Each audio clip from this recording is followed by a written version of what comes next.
बेचने वाला है, जिसका सपना है कि वह अपनी बेटी को पढ़ा लिखाकर एक बड़ा अधिकारी बनाए। पर वही उनकी दादी, सृष्टि की दादी को यह बात नहीं सुहाती। बहू, अब तुम्हारी बेटी बड़ी हो गई है, उसका शादी विवाह कर देना चाहिए। राजेश्वर तो चाय बेचता है, इतना सारा दहेज कहाँ से लाएगा? बात तो सही कह रही है माँ जी, पर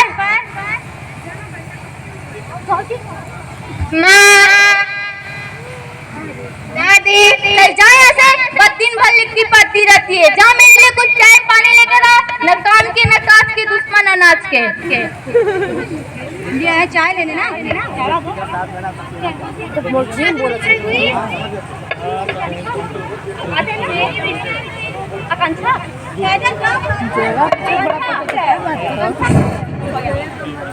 राजेश्वर भाई, इस समय आपकी बेटी क्या कर रही है?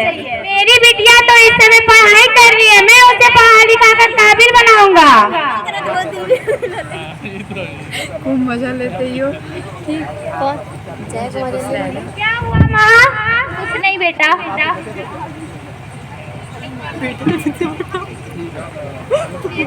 बेटा, आज सृष्टि की जगह अगर तुम्हारा कोई बेटा होता तो वो धीरे धीरे तुम जिम्मेदारियों को संभालने लगता, और बेटी तो और जिम्मेदारियां बढ़ा देती हैं। नहीं माँ, ऐसी बात नहीं है। आज बेटे और बेटी में कोई फर्क नहीं है, बस दोनों की परवरिश अच्छी होनी चाहिए।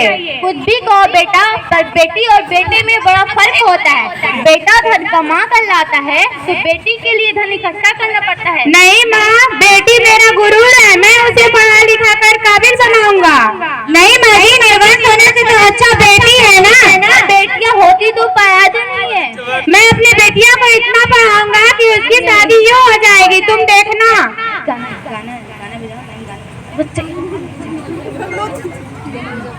गाना बजाए। चाय गिर गया यार, पकड़ो, चाय गिर गया।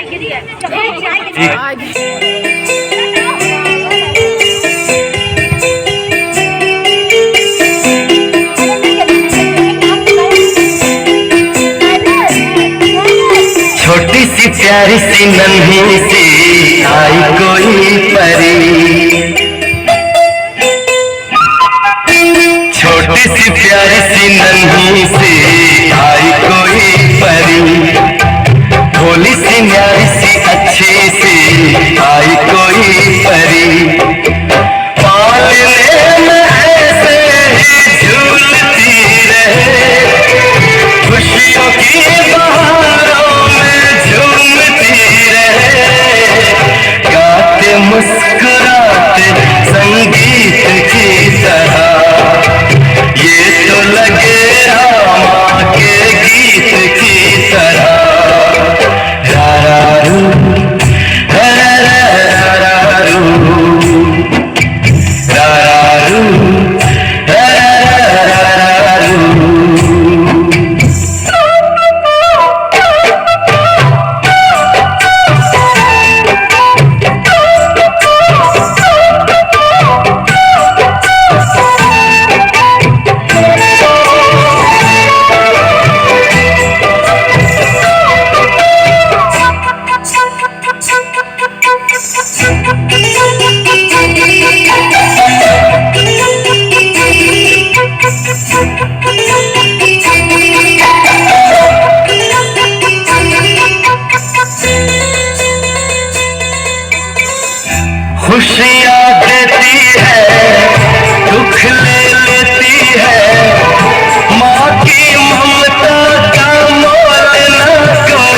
12वीं परीक्षा पास कर लेती है, समय के साथ ही PSC पास कर लेती है, वो भी अच्छे नंबरों से।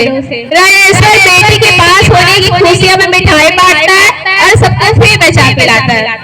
अब हमारी बिटिया BSc पास कर ली है। आज मैं पूरे गांव में मिठाई बांटूंगा और सबको फ्री में चाय पिलाऊंगा। जी हाँ, क्यों नहीं। अब सृष्टि बड़ी हो गई है, एक पढ़ाई भी पूरी हो गई है, अब उसके लिए लड़का ढूंढना शुरू कर दो। हाँ माँ, 1-2 जगह अच्छे रिश्ते का पता चला है, चल कर वहीं देखता हूँ। राजेश्वर लड़का देखने चला जाता है। एक रिश्तेदार के यहाँ रुकता है, बोलता ओ जी सुनती हो, जरा सृष्टि बिटिया का अंक पत्र लाना, तो लड़के वालों को दिखाना भी होगा ना। ये लो जी अंक पत्र, अपने बेटी के लिए घर पर देख लीजिएगा। हाँ क्यों नहीं, मैंने अपने बिटिया को काबिल बनाया है, तो उसके लिए अच्छा लड़का और उसके घर बार देखूंगा ही ना। जी हाँ, क्यों नहीं। बैठ गई अनीता, जाओ पागल है, सब बोल दे रही है। हाँ, माइक हटा के बोलना चाहिए तो बोल दे रही है। राम राम भैया जी। राम राम भैया जी, आइए बैठिए। कहिए कैसे आना हुआ? वो अपने बिटिया के रिश्ते के लिए आया था। आपके बेटे के साथ शादी हो जाती तो। वो तो ठीक है, पर मेरी बिटिया बहुत पढ़ी लिखी है, उसने 10वीं में 94%, 12वीं में 95% और BSc में 97% नंबर से पास की है। वो तो ठीक है, पर दहेज कितना देंगे? क्या दहेज? मुझे पता नहीं था कि आप इतने लोभी हो। नहीं, मैं आपके यहाँ कभी नहीं आता। हाँ जाइए जाइए, मैं भी देखता हूँ अपनी बेटी का शादी बिना दहेज के कैसे कर लेते हैं। राजेश्वर घर चला जाता है। ए जी, क्या हुआ? क्या कहा लड़के वालों ने? कुछ नहीं, बस हर जगह दहेज की मांग हो रही है। मैंने पहले ही कहा था, पढ़ाई लिखाई छोड़ा कर शादी कर दो, दहेज भी कम लगेगा। अब देख लो और पढ़ाओ ऐसे वैसे।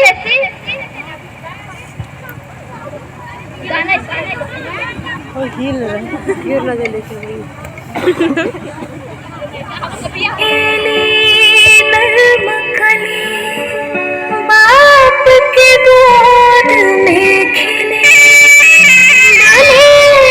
शोभा, ससुरा के खुशबू दूसरा के मिले।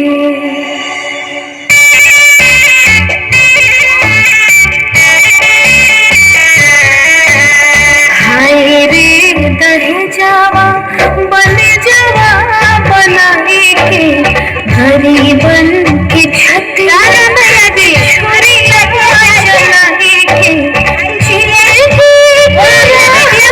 के लिए आया था। पढ़ी लिखी है, भाई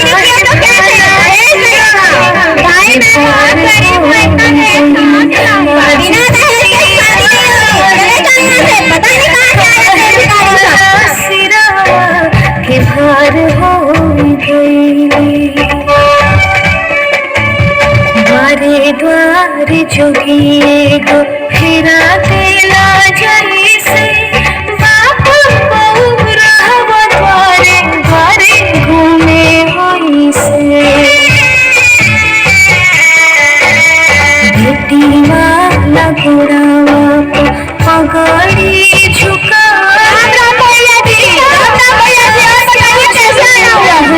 बिटिया के रिश्ते के लिए आया था। कितना दहेज देंगे? मैं बहुत गरीब हूँ भाई साहब, इतना दहेज कहाँ से लाऊंगा? मुझे दहेज चाहिए भाई साहब, मैं इतना दहेज कहाँ से लाऊंगा? मैं तो बहुत गरीब, नहीं मुझे दहेज चाहिए। हाँ जाओ तो जाओ, मुझे शादी नहीं करना है।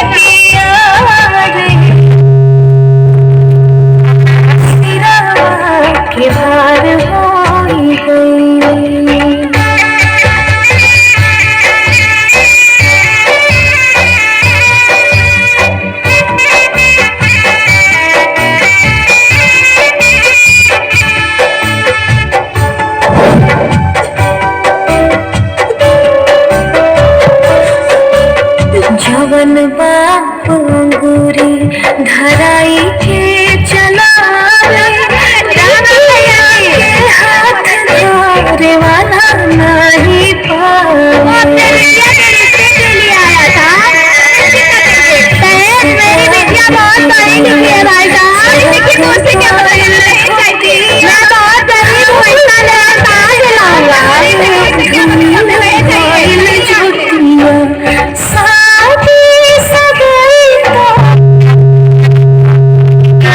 प्यारी बिटिया रे काहे भला सिरवा के भार हो गई आज बिटिया रे काहे भला सिरवा के भार हो गई बिटिया रे काहे भला सिरवा के भार हो गई आज बिटिया रे काहे भला सिरवा के भार हो गई। राजेश्वर कई जगह लड़कों वाले के पास जाता है, बात करता है, पर उसे भगा दिया जाता है। हर जगह दहेज की मांग हाई फाई होती है। जी ऐसे क्यों बैठे, नींद नहीं आ रही है क्या आपको?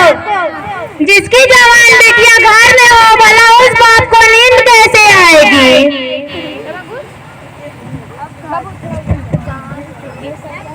साड़ी में अच्छी लगा थी ना, और वो भी अच्छी लगा जो दादी बना पीछे चलना ऐसी बात करता तुम ऐसी हेलो, हाँ हेलो भाई साहब, नमस्ते नमस्ते नमस्ते। कहिए, एक जगह लड़का देखने चलना है, चलेंगे? रोशन भाई बोल रहे हैं, उनका लड़का पढ़ा लिखा और सुंदर भी है। हाँ क्यों नहीं, चलिए चलते हैं, देखते हैं। ठीक है। वो मत लगा, इसको जाए।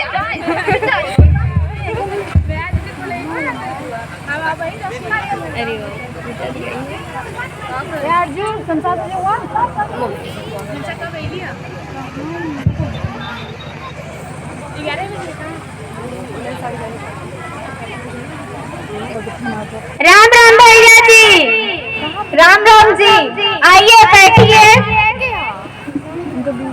कहिए कैसे आना हुआ? पता चला है कि आपका एक लड़का है, उसी के रिश्ते के लिए आया था। ठीक है, बताइए आपकी लड़की क्या लगता है? मेरी लड़की बहुत पढ़ी लिखी है, उसने 10वीं 12वीं और BSc में फर्स्ट डिवीजन नंबर से पास की है। ये लीजिए आंक पत्र, स्वयं देख लीजिए। जी सब ठीक है, हमारी तरफ से शादी तय समझिए। पता है कितना लेंगे? अरे दहेज की क्या बात है, बस इतना कर दीजिएगा कि आपके आंगन से मेजबान तक सब लोग खुश हो जाएं। जी भाई साहब, बारातियों की सेवा में कोई कमी नहीं होगी। ठीक है।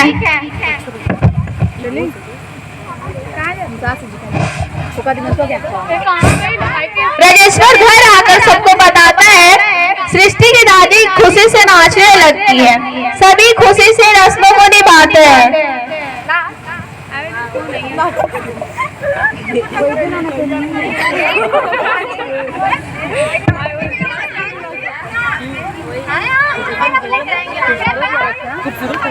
पहले ही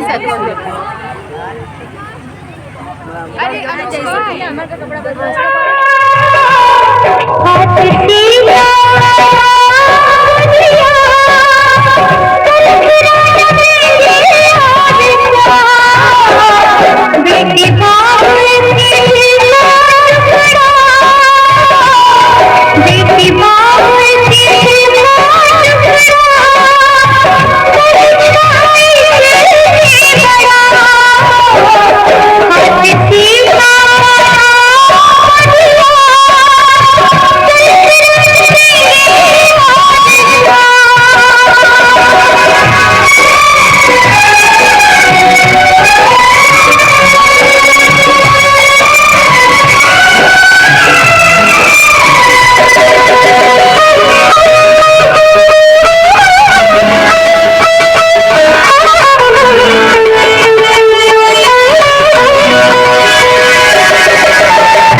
मुझे नहीं पता था कि ये आदमी बहुत बड़ा भिखारी है। मुझे मालूम होता तो मैं कभी अपने बेटे के साथ शादी करने के लिए तैयार नहीं होता। भाई साहब कीजिए, मेरी इज्जत चली जाएगी। मैं आपके आगे हाथ जोड़ता हूँ।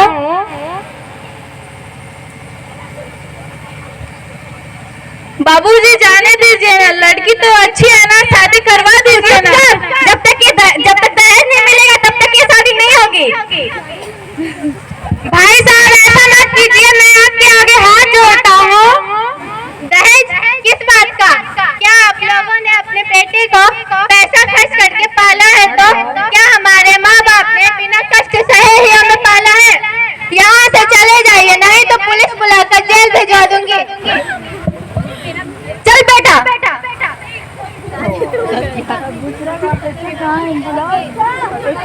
और बारात वापस चली जाती है। राजेश्वर के घर सब दुखी हो जाते हैं।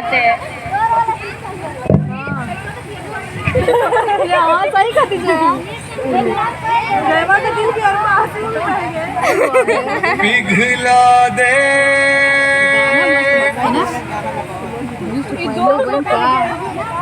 देख तो वाह कहते उनसे की खराब है क्या भाई? क्यों कथा वाला सर जी फोन आ रहा था रूना के नाम से 2 बार आया। हाँ यही जगह छेक ली। यस सर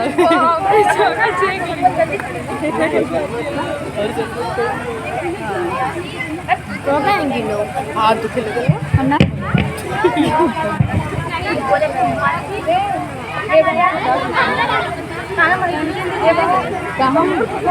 वो वर्ल्ड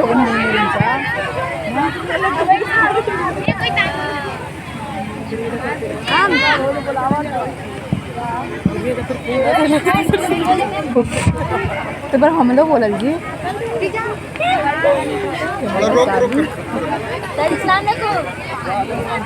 हाँ